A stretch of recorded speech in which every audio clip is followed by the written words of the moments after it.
이어서 하겠습니다. 그때 수보리가 이 경을 말씀하시는 것을 듣자 뜻을 잘 알고는 눈물을 흘리면서 부처님께 아뢰었다. 설법을 듣고 눈물을 흘리기란 정말 쉽지 않아요.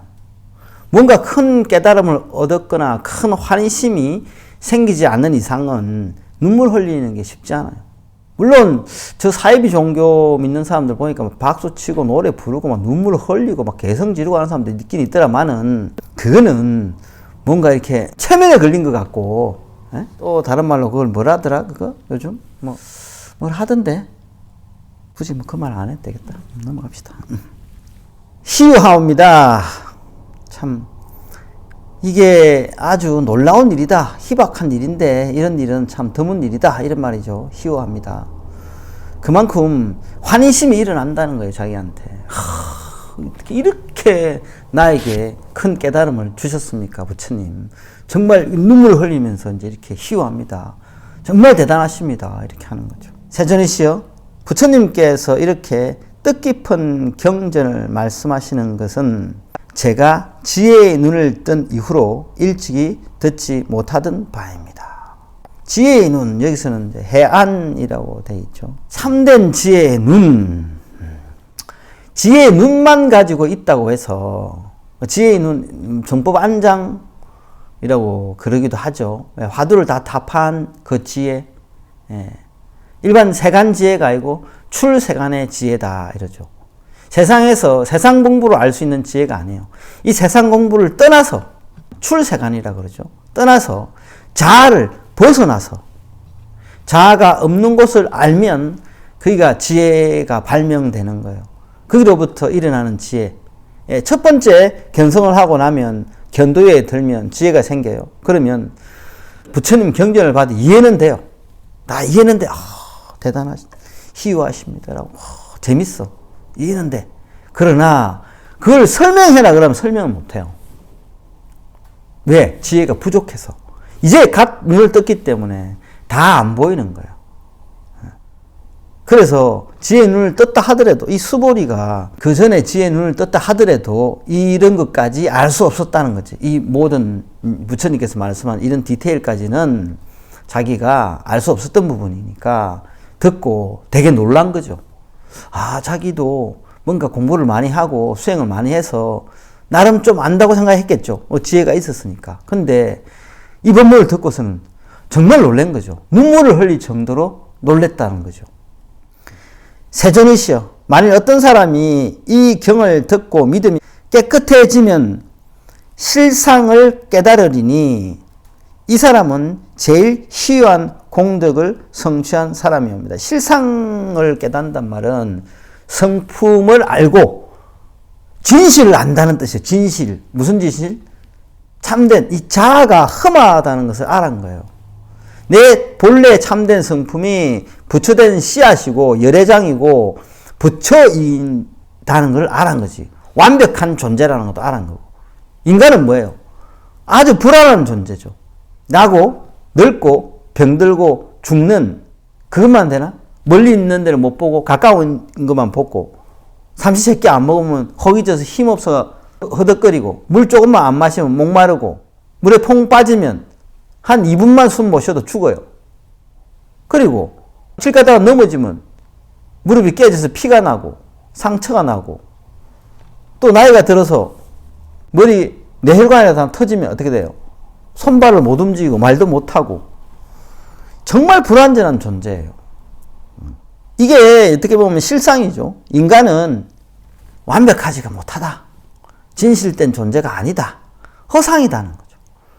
참된 성품으로 돌아가서 깨달음에 들어서 참된 성품과 이 자아가 개합을 하는 거죠. 자아를 내려놓고 참된 성품으로 자아를 덮어버리는 거지. 그러면 실상이 드러나는 거예요. 그러면 육신통이 생기는 거고 자유로운 존재가 되는 거고 이 세상 어떤 물질도 나를 상처를 줄 수 없고 어떤 불이라도 나를 태울 수 없고 나를 죽일 수 있는 나를 속박할 수 있는 법도 없고 나를 죽일 수 있는 이 세상에 도구가 없는 거예요. 그래서 스스로 열반하는 것이지 일부러 세상에 인연이 다 되어서 열반에 드는 것이지 자기가 정말 생명이 다해서 이제 죽어야 돼서 어쩔 수 없이 사람은 죽잖아요. 어쩔 수 없이 죽는 건 아니에요. 깨달은 자들은. 아라한들은 그래요. 자기가 좀 더 살고자 하면 몇백 년 더 살아요. 실제로 몇백 년 사신 분 많아요. 부처님 제자들 중에서. 이 공부를 해가지고 깨달음을 얻고 힘을 얻은 자들은 생명에 누가 없어요. 누진통이 이미 있기 때문에. 가습존자도 마찬가지잖아요. 개족산에서 49억 5천만 년 동안 미륵보살님이 하생할 때까지 선정에 들어 계세요. 선정. 선정과 삼매는 또 달라요. 다른데 선정에 들 수 있는 사람도 극히 드물어요. 수행이 정말 잘 되어야 선정에 들 수도 있는 겁니다. 네. 선정 이야기 하자면 제가 지리산에 있을 때인데 어떤 스님이 저한테 찾아왔어요. 지리산 금강굴이라고 있는데 스님들, 선방 스님들 사이에 소문이에요. 지리산 금강굴에 가서 수행하면 현생에 반드시 정각을 이룬다라는 이야기가 있어요. 깨달음을 얻는다라는 이야기. 그래서 그 금강굴을 찾으려고 스님들이 막 다녔대. 안 보여요. 금강굴이 어딘지, 어떻게 생기는지, 몰라. 근데 한 스님이 금강굴을 찾았대. 거기서 3년간인가 몇 년간 수행을 했대. 2년 넘에 3년을 채 못 찾았다는 것 같은데. 이 스님이 겨울에는 춥잖아요. 진짜 토굴이에요. 말 그대로 굴이야, 굴. 굴인데 입구는 좀 작고, 그래서 그 안이 앞에 이제 이렇게 나무로 막고, 나름대로 집처럼 꾸민 거지. 그래서 사람 자는 데는 구들을 만드는 거예요, 이 스님이. 이렇게 자꾸 높여가지고, 침상처럼 해서 높게 해가지고, 구들을 만들어. 불을 떼면 연기를 이게 환통기, 뭐라지? 통을 밖으로 이렇게 연기가 빠질 수 있도록 해놔놓고, 나름 잘 만들었어. 그래, 나무가 풀이나 이런 거 해와가지고, 불을 겨울에는 떼고 있었대. 근데 하루는 겨울에 추워서 불을 떼고, 이게 좌복이라고 그러죠. 이게 방석을 놓고 앉아서, 이 스님 수행을 많이 하신 분이에요, 나름. 선정에 들은 거야. 선정에 들면 이 몸뚱아리가 안 느껴져요. 몸뚱아리하고 이미 분리돼. 세금을 이미 떠나서 깊이 산매에 빠졌는지, 어떤 산매에 들어간 건지, 어떤 선정에 들어가서 고요함에만 빠진 건지는 모르겠는데, 그 경계까지는 말씀은 안 하시더라고. 자기가 그냥 선정에 들었다 하더라고. 그래서 몸이 느껴지지가 않았는데, 선정에서 눈을 떴는데, 밑에 불을 때려놓고, 구들이라 했잖아. 구들은 벌레가 아니에요. 불이 들어간 만큼 뜨거워지는 거야. 이 200도, 300도가 올라가. 이게 방석을 깔고 앉아도 방석이 이 정도 두꺼운데 방석이 다 타버렸대. 이게 한 250도 올라갔겠지. 타버리고 이미 눈을 떴을 때는 방석이 다 타고 방에 연기가 자욱하고 엉덩이가 다 익어버렸대. 다리 허벅지도 있고 종아리까지. 그래 움직일 수가 없었대요. 너무 아파가지고 선정에서 깨가지고 기어 내려오다시피 해서 지리산을 내려와서 병원에 가서 수술하고 병원에서 한 2달 누워 있었대. 화상이 너무 심해요. 화독이 올라왔고 눈까지도 위로 치미는 바람에 눈도 잘 안 보이고 그래서 몸이 되게 안 좋아서 그 2달 요양하고 다시 올라간다고 걸음을 제대로 못 걸어요. 이게 살을 다 잘라내가지고 화상 때문에. 근데 아무리 찾아도 분명히 자기가 여기 있다는 걸 기억을 하는데 못 찾는 거야. 금강굴을 못 찾았어. 결국 그 스님은 못 들어갔어요. 자기가 금강굴이라 생각했던 데를. 그래도 거기 들어가서 수행을 해서 선정에까지 들 수 있는 나름대로 깊이 있는 수행을 했잖아요. 그리고 이 사람은 어느 정도 타심통은 있었어요. 생각을 다 잃더라고. 내한테 치료받으러 왔었어요. 하동에 있을 때. 내가 치료해 줬는데 처음에는 그냥 엄청 이렇게 가짠듯이 쳐다보더라고, 저를. 그때는 내가 훨씬 젊었어요. 30년 전이니까. 내가 나이가 그때 28, 9년 전이니까 30 한두 살밖에 안 됐을 때요. 되게 젊다 보니까. 그래도 되게 또 어리게 보였어요. 한 30살로밖에 안 봤어. 그러니까 이 스님 보고 내가 가서온 거지. 이 뭐야, 이 스님한테 나를 왜 데리고 왔지? 이런 표정으로 나를 보더라고.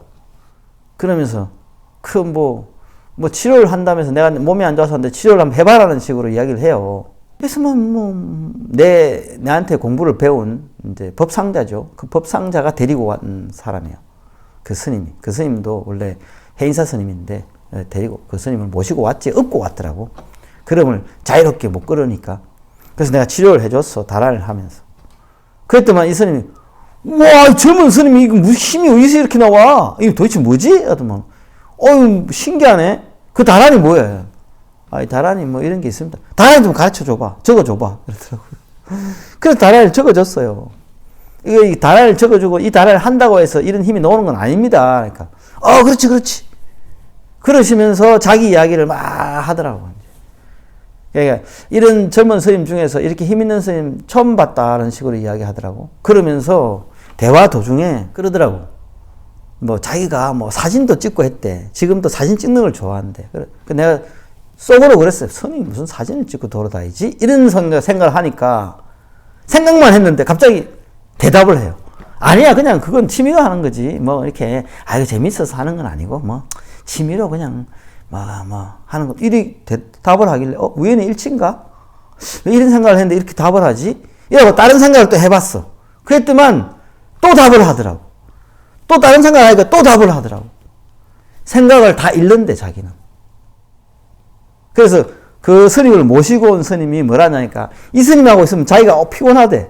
생각을 읽으니까. 그래서 다른 생각을 계속 한대. 쓸데없는 생각을 딴 생각을 막 하면 자기가 일부러 하는 생각인데도 그걸 읽고 이야기한대. 그럼 스님, 이건 내가 일부러 하는 생각인데 스님, 내가 진짜 생각하고 있는 거는 뭘 읽지 않냐고. 이거는 그냥 스님 속이기 위해서 이렇게 생각한 거라고. 이렇게 이야기하면 그래? 그렇군. 그런 경우도 있었어요. 이 선정이 이런 거예요. 이런 거, 선정이. 선정력이 있는 사람 많이 없어요.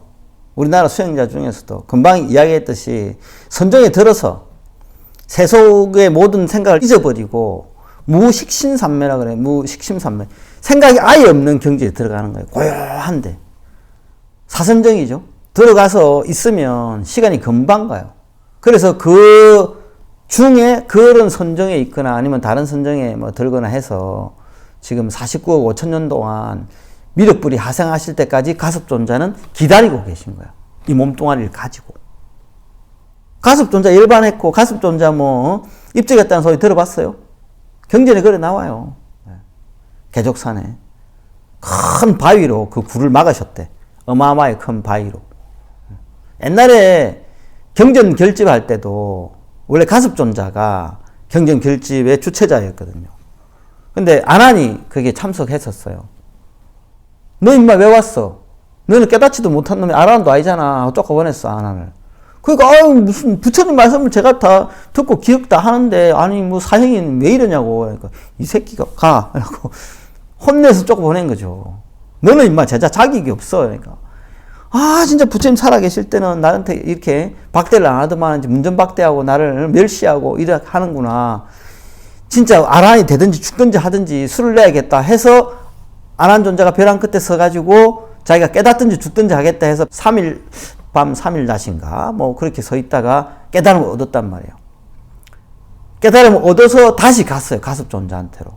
그 경전 결집하던 데가 동굴이었어요.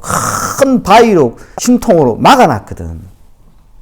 근데 갑자기 그 바위가 문이 열리더만 몸에 빛이 퍽 나는 어떤 분이 들어오시는 거야.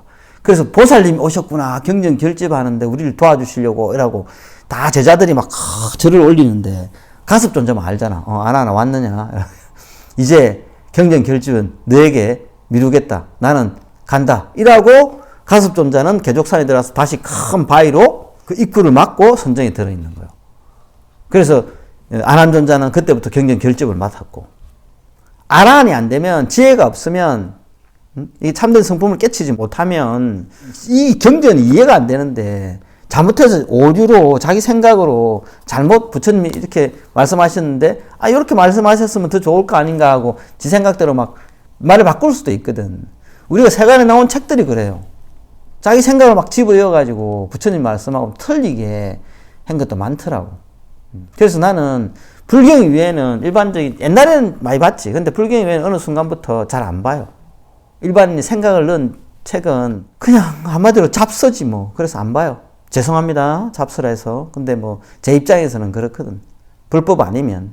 그 선정이라는 게 그렇습니다. 그렇게 대단한 힘이 있는 것이고 아무나 얻을 수 없는 것이에요. 내가 선정력이 있다. 힘들어요. 잘 못 봤어요. 그런 분이. 달마대사가 그렇잖아. 달마대사가 몸이 원래 엄청 잘생겼단 말이에요. 잘생긴 왕자 출신이잖아. 근데 이제 중국에서 오다가 달마가 이제 동쪽에서 넘어왔잖아. 이쪽으로. 중국 쪽으로 넘어오다가 냄새가 막 나니까 뭔 냄새야 보니까 구렁이가 한 마리 죽은 구렁이가 있어가지고 저걸 치워야겠는데 내가 들고 치우기는 그래서 내가 구렁이 몸으로 들어가야지 하고 수음을 빼서 구렁이 몸으로 들어가요. 오음의 장애, 오음에 대해서 내가 강의하는 거에서 그거 보면 아세요. 색, 수, 상, 행, 식 중에 수음이 유체 이탈이라고 생각하면 돼요. 빼서 몸으로 들어갔어. 그래서 자기가 뱀이 돼가지고 옮긴 거야.